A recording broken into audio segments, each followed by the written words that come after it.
In this video, I'm going to be sharing some advice on what options you might have if you're a new or struggling sim racer. This isn't a video aimed at mid-pack contenders and definitely not at high-level sim racers.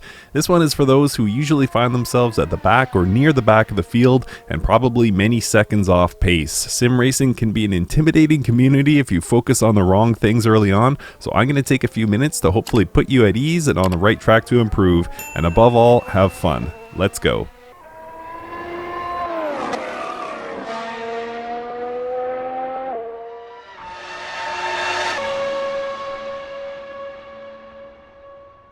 What's going on, guys? It's Mike for Sim Racing 604, and I often see comments and emails to the effect of, I try my best, but I'm still at least 5 seconds off pace at most tracks, and it's usually stated with a sense of wanting to be better, which is good, but also a sense of desperation or guilt, which of course is not good. So I'm going to try my best in this video to give you some simple tips, not only to improve your driving, but also alleviate the guilt and help you enjoy yourself more while sim racing. And by the way, I'm approaching this video not as an alien level driver, but rather a mid-pack driver who continues to go through these steps regularly. In some of my league races, I'm a top 10 driver, and in others, I'm dead last. But I've learned how to best enjoy myself on track, and sim racing is now something that consistently brings me a huge amount of happiness. So hopefully you can follow this plan and get to that same level of enjoyment.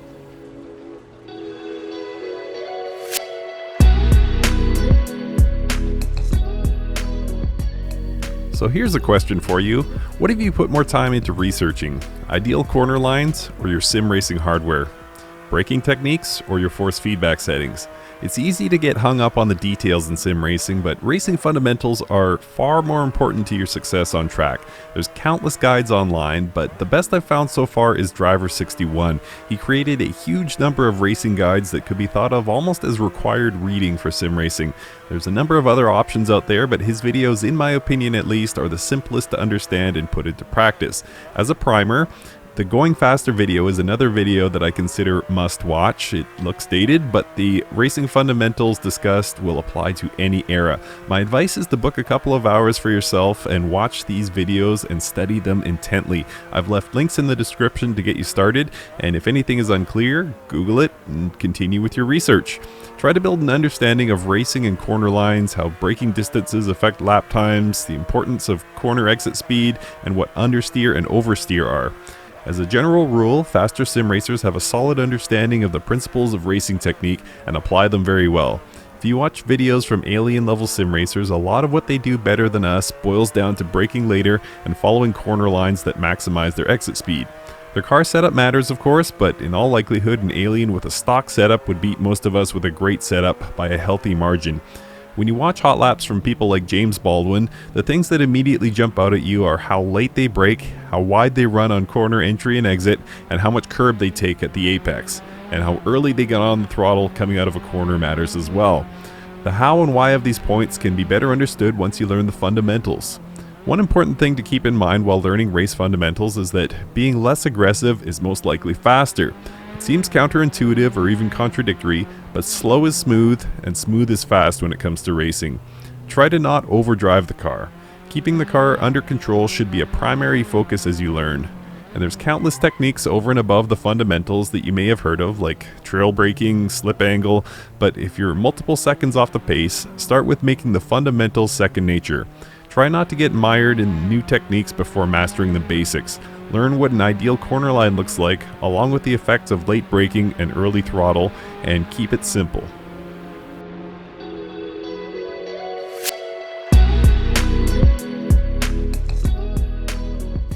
Now that you're armed with some cool new racing knowledge, it's time to take to the track. But before you just jump in, remember that practicing locks in your habits, good or bad. Practice doesn't necessarily make perfect, but it definitely makes permanent. So always keep in mind what you've learned from Driver61 or whatever other source you choose, and work on practicing those techniques rather than chasing lap times. Racing does usually come down to lap times, as the leader of any given race is probably setting better lap times than anyone behind them, all things being equal, and certainly the fastest valid qualifying time takes the pole position. These aren't difficult concepts to understand, so our minds immediately go to the clock by default. So while practicing your driving techniques, it's tempting to hang your successes and failures on the lap times you're putting in, but try not to do this. Instead, think of the lap times as an extension of the proper execution of technique. It's easy to be drawn into a mentality of, wow, I just set my personal best by 0.4 seconds, this really works. And while that does feel good on the surface, if the laps before and after were voided or slower than your average, you might not be actually making progress. Sometimes even very experienced sim racers can have lucky laps where they set PBs and don't really know how. It's far better for you to run consecutive laps 1/10 faster than your previous PB than a one-off lap that's several tenths faster. The key takeaway here is that practice isn't about achieving incredible lap times, it's about building and reinforcing the correct habits. Hot lap sessions are for seeing how fast you can go over a single lap. Think of practice as how cleanly and consistently you can drive the car. And again, let the improved lap times be a consequence of your driving rather than the goal. It's impossible to improve your driving techniques and not get better laps. Keep that in mind. And the first goal while you're practicing should be smooth laps on the racing line. Again, to the best of your abilities, try not to worry about the clock. Keep your corners smooth and your braking and acceleration under control. Get a feel for whether your car has a tendency to oversteer or understeer and where. Smooth and consistent is what you're shooting for. Once you can run 5 or 10 laps cleanly, try experimenting with pushing your braking distances forward little by little. This means you'll have to use more brake pressure, which puts the car at higher risk for losing control. So experiment with shortening the braking distance while staying in control. The second thing to try is getting on the power earlier.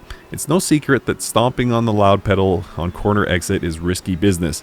Too much too soon will cause you to lose traction in most cars, specifically rear-wheel drive cars, so you need to gradually add more throttle on corner exit. Like your braking distances, once you're able to run many laps consistently, experiment here with pushing the car a tiny bit harder each lap while keeping it under control.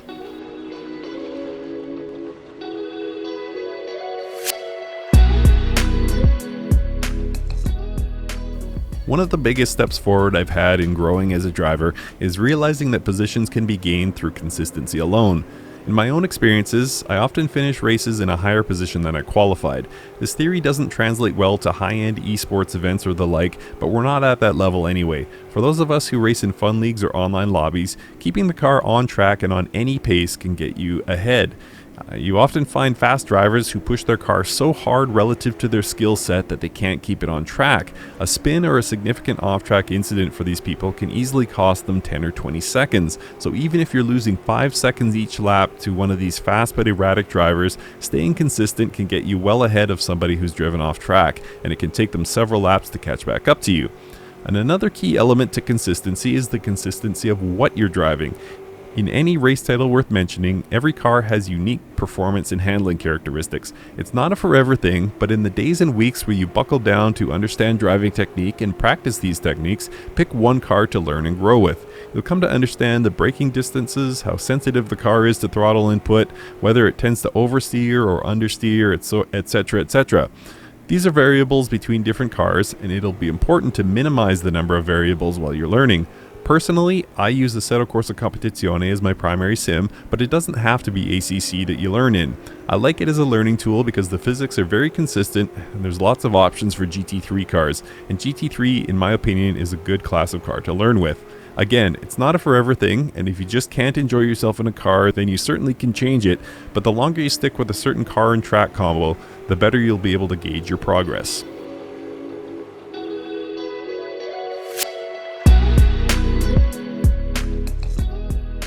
Telling somebody to relax almost never works, but here I am asking you to relax. If you're the slowest on the grid, and again, I'm speaking from experience here, it can be a stressful thing. Seeing the second to last driver pull away can feel totally demoralizing, and when the inevitable overtakes come as the front runners catch up to lap you, the feelings of stress and being burdensome to the other drivers can be overwhelming. But here's something to consider. The person who's second to last doesn't care about how your race is going. In fact, he or she are glad you're there because it means they're not last, so don't worry about them. And every other driver on the grid is also preoccupied with their own race and honestly not concerned about you in the slightest. So don't worry about how others are thinking about you, because they're not. As far as being lapped, as long as you're consistent and not driving dangerously, the overtaking cars won't give you a second thought. All of this to say that you should bear no stress on track from being slow. So that should hopefully help mitigate the negative feelings, but how do we get to a positive mindset? It's harder, but it's doable, even as a backmarker. Personally, when I find myself on a grid that's well above my skill level, my happiness comes on two fronts. First, can I find a little bit of time each lap through braking a shade later, taking an apex a little bit more aggressively, or getting on the power a tiny bit earlier? In other words, racing against myself. Can I be better on lap 11 than I was on lap 10? What can I do better? Where are those guys ahead of me braking, or which corners are they taking on a different line than me? And second, how many people can I overtake exclusively by being consistent? One of my favorite Swinza quotes is, "If you wait by the river long enough, the bodies of your enemies will float by." That's a big factor in my mentality. It's a good feeling to drive right on by someone who qualified 10 positions or more ahead of you. Maybe it's a spiteful kind of fun, but it's fun nonetheless. I'm going to sneak in a little plug here for my rookie series on simracing.gp. This is a new-ish league that we've started, and it's intended to be the first league for many sim racers. The thrill of driving with other humans can't be matched by any AI, so we've created a series of races that allow people to dip their toes into online racing with no expectations of performance. The goal here isn't to win, it's just to participate, gain confidence, learn some things, and above all, have fun. The response so far has been incredibly positive, and we welcome everyone to join these races, and there's links in the description to help you get started. I'll close this section by repeating the title: relax and have fun. You'll never get anywhere with your progress if you're not enjoying yourself, or worse, you'll quit before you have a chance to get good.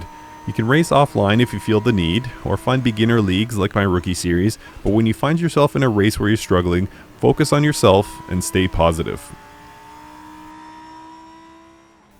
So in conclusion, if you're having no luck as a sim racer, don't give up and don't feel bad. Chances are that a few hours of study of racing fundamentals will have a huge impact on your successes. Put that knowledge into practice with a focus on consistency over one lap speed. And lastly, keep a positive mindset. Learning and practicing racing should be fun above all else. Thank you so much for watching, and we'll see you next time.